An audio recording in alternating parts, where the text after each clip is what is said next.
tarde. Nós estamos aqui hoje recebendo o Ayrton Santos. Para mais um papo reto, né? O Ayrton Santos, que é empresário, é professor e está aqui hoje também, é um pré-candidato a prefeito aqui em João Monlevade. E a gente vai bater um papo aqui sobre diversos assuntos, como sempre, né? Um papo reto, né, Ayrton? Papo reto, vamos direto no assunto. É isso aí, vamos direto no assunto. Então, direto no assunto, quem é o Ayrton? Vamos lá, fala um pouco de você para nós, Ayrton. O Ayrton é um cidadão monlevadense, né? Aqui em Monlevade estudei e trabalhei, carreira profissional toda. E me aposentei, né? E atuei como professor na indústria também.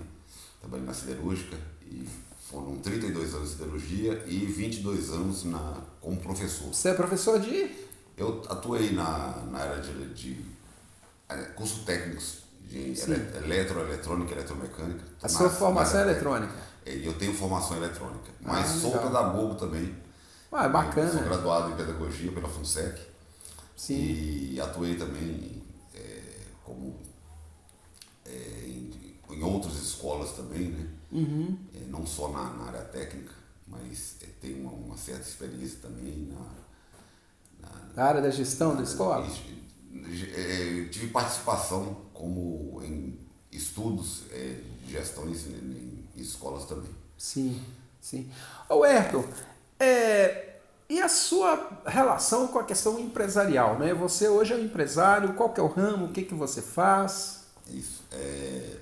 O que acontece é o seguinte, ao longo da minha carreira profissional como empregado, né, atuando na indústria, no setor privado. Você trabalhou Eu trabalhei na Celor. A Celor, Belgo Mineira? Belgo Mineira, isso. E atuei paralelamente como professor. Sim. E ao longo desse período, desde quando eu sempre tive algumas atividades privadas, minhas próprias. Sim. Eu trabalhei com sonorização. Olha. Então, houve um período aí de uns 3, 4 anos que atuei na área de sonorização, devido à formação eletrônica. Uhum. E então eu atuei como profissional na área de sonorização. Durante um período como prestação de serviço em eletrônica, uma oficina eletrônica mesmo. Sim. Tive também parceiros nessa área.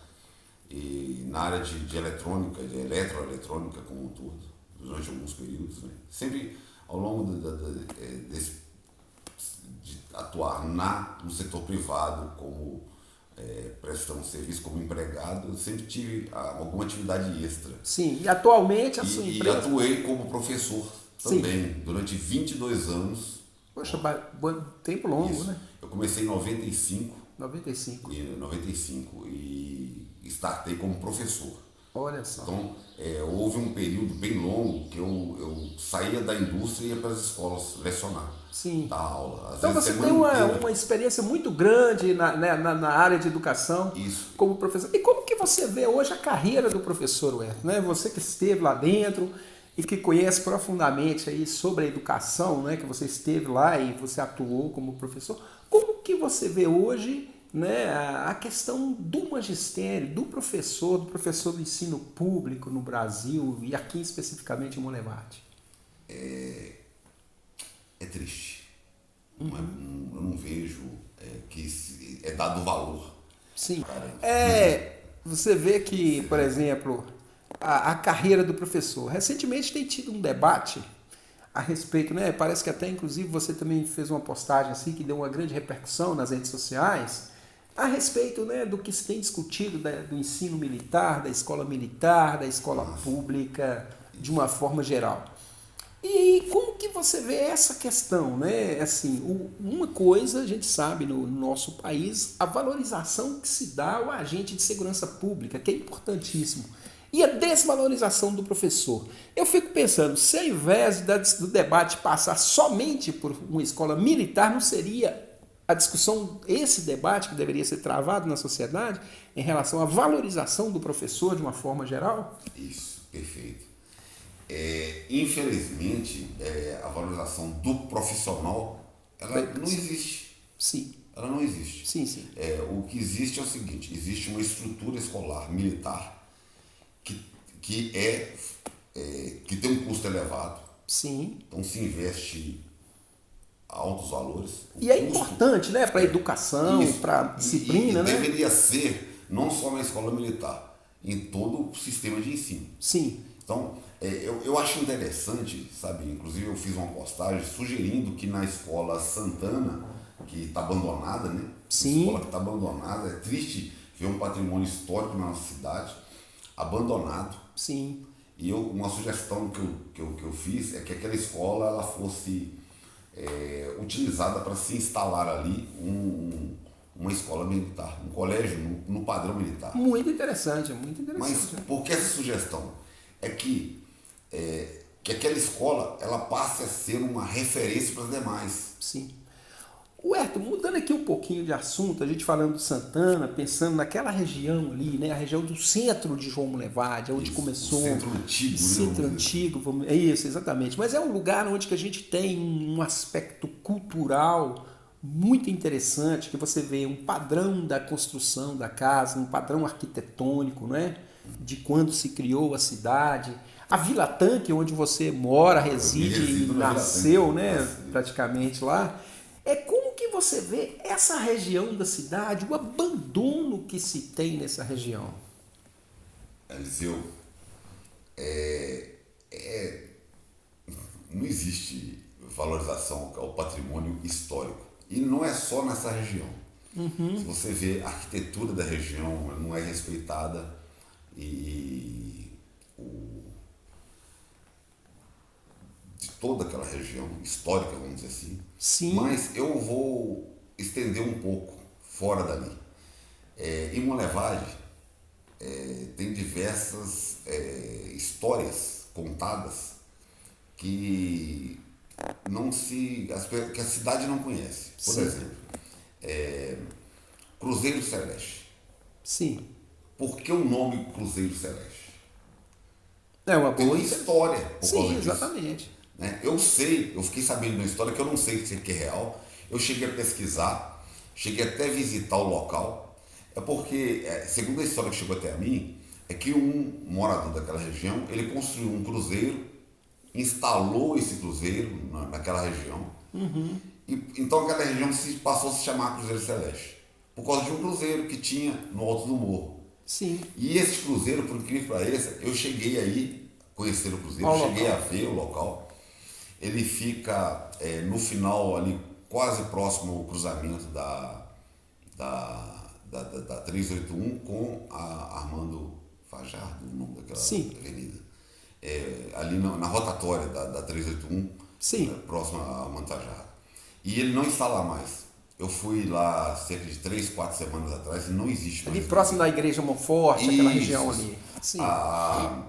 Há cerca de aproximadamente uns 10 anos, quando eu visitei lá e esse cruzeiro estava lá. Então, a informação que eu tive é que esse cruzeiro, que dá o nome ao bairro, aquela região, até aquela época, em torno de 10 ou 8 anos atrás, ele estava lá. E esse cruzeiro que a gente foi e viu. Alguns dias atrás eu estive e eu não vi. Então eu não sei se eu não fui no local correto, mas assim, é parte da história. A informação que eu recebi é que o proprietário daquela área, daquela região, ele se colocou à disposição de doar aquilo para a prefeitura, fazer ali um marco local, onde aquela região levou o nome de Cruzeiro Celeste. Muito que na interessante. verdade até então ele tinha o nome de, acho que Jacuí de Cima. Então, Exatamente, é o Jacuí de são Cima. histórias que tem na cidade que não E se valorizam. você sabe de onde veio o nome Jacuí? É alguma É coisa o da nome do tribo? córrego. Tem um córrego Da tribo que passa naquela região, chama Jacuí. A história de João Monlevade, ela é tão falha, inclusive no recente, Sim. que hoje eu aprendi, a gente estuda nas escolas, que a primeira siderúrgica do Brasil foi em Volta Redonda. Volta Redonda. CSN. Me parece que era de 1945. Sim. Entretanto, em Monlevade já tinha siderúrgica. E me parece que quando veio a CSN em Volta Redonda, já existia uma siderurgia em João Monlevade. Então, por que não se brigou para ter Monlevade como pioneira no aço? Não tem. A história, ela se perde. recentemente. E uma coisa interessante também, falando de pioneirismo, né, Monlevade tem um outro lado também bastante interessante em pioneirismo. Primeiro, o movimento operário, né? Monlevade é o berço do novo sindicalismo. Do novo sindicalismo. Exatamente. Isso. E também, depois aí, se tornou, na luta antimanicomial, foi um dos primeiros equipamentos, que é o Sésamo. Né? E não se fala disso. Antes até, Monlevade teve uma importância até política ao longo onde que você teve um movimento sindical. Sim. Na década de 60. 60 e 70. Né? Então, assim, durante aquela... Hoje existe até a questão conceitual, se foi revolução ou se não foi uma revolução. Então assim, na verdade foi uma mobilização política que os operários do Monlevade fizeram, que está apagada da história. Que não se discute isso, né? Sim. É fato, ocorreu de monlevadenses, operários que foram perseguidos, né, durante aquele processo, e era um processo político. Então o Monlevade teve aquele momento também que está apagado. 61, 62. Isso. Né? E veio a abertura política feita pelo Figueiredo, né? Sim. E surgiu... muito a partir da pressão do movimento sindical, né? Isso. E Monlevade teve importância nesse processo. E é interessante isso, né, Wento, que você está colocando aí. Vejamos, esse movimento que culminou em 64, né, começa lá em 61, isso. Quando houve a renúncia, né, do Jânio Quadros, ele renunciou, o Jango veio tomar posse e houve um movimento para impedir a posse dele, né, naquele momento. E aí o movimento sindical já era forte aqui. Né, já começou aí um processo. E depois, o interessante é que assim, o golpe militar, né, que veio em 64, que foi movimentado a partir de Belo Horizonte. Aí né? Você vê os conceitos, né? Eu, enquanto criança, eu assisti palestras de Tenente Gogorzinho, que era uma personalidade em Monlevade. Sim. Tá? Era uma personalidade. E ele falava em revolução. Algum tempo depois eu entendi que realmente houve uma revolução que se tornou um golpe. Mas você tinha um presidente legitimamente eleito. Do PTB, diga-se de passagem, isso. Partido Trabalhista Brasileiro. Não era um comunista, não era comunista, não era. E aí movimento foi eleito. Foi vice, mais voto, que na época votava-se no presidente e no vice. Isso.